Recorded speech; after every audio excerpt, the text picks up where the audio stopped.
Hello mga parts, i-assemble natin yung shroud ng P15 natin. Bali DIY lang tayo ngayon. Ito, kung yung tube ng yung shroud, kung mapapansin natin may mga butas dito. Dito wala. So, ito sa walang butas, dito natin ipapasok yung pinaka-tip ng barrel natin, ganyan. Tapos yung may butas, dito papasok yan. Parang ganon. Yan. Tapos ang position naman ng mga laman ng ano natin, shroud natin, yung mapapansin natin, 6 yung tube, isa yung mahaba, tapos 5 yung maigsi lang, tapos meron ding 5 divider. So ang naisip ko nitong gawin is patong-patong mag-isa-isa. So ito yung susunod dito. Ganyan. Since hindi natin kailangan natin ipasok yan. Kasi kung ipapasok mo yan dito, nagbabali-baliktad. Ganyan. So mahihirapan tayo. So kailangan nakakamada yan. Tapos saka natin ipasok tong tube. So ang pinakahuli dito is ito, yung maliit. So ang una kasi ito yung mahaba.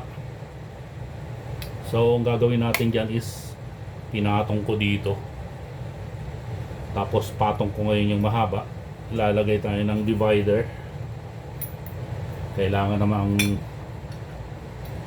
steady na pulso dito. So divider ulit. Ayun, divider na pala.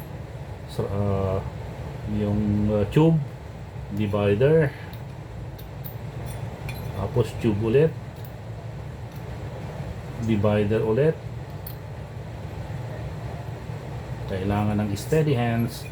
Tapos tube ulit, ginawa ko ng guide dito. Tapos divider ulit. Huwag kang matutumba. Tube ulit, divider ulit. Yeah. Tapos tube ulit. So, ganyan yung magiging position niya mga parts. So, papasok na natin ngayon dito sa tube. Ito yung pinaka-tip. Ito yung papasok dun sa dulo ng barrel. Barrel nito. Ito. So, ang ginawa kong gagawin kong technique is, naisip ko lang naman. So, bahala na kayo kung paano nyo gagawin. Pero ito yung naisip kong diskarte. So, ipapasok natin ngayon dito. Yun.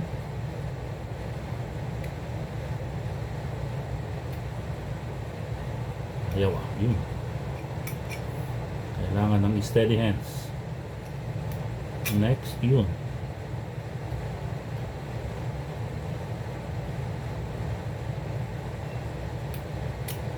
Next. Kailangan hindi tatagilid yung tube, kundi tatagilid din yung spacer. Yun.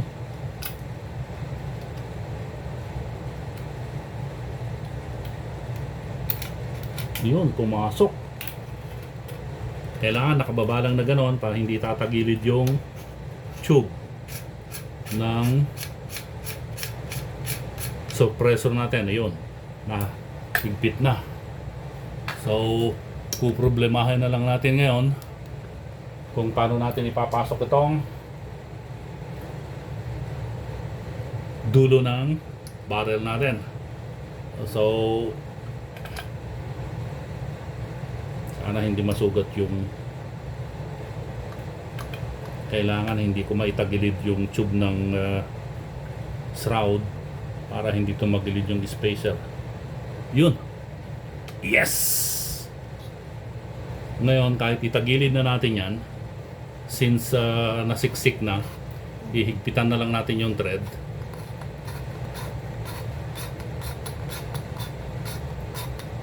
Sagad na lang natin yan. Pipihit natin dito paunti-unti hanggang sa sumagad dito.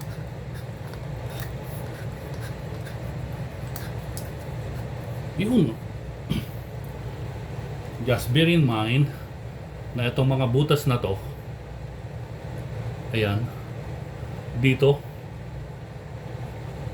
Tapos, yung dito, sa dulo ng shroud, walang butas. So, okay na mga parts. Ganyan ang ginawa kong pag-assemble ng shroud ng P15.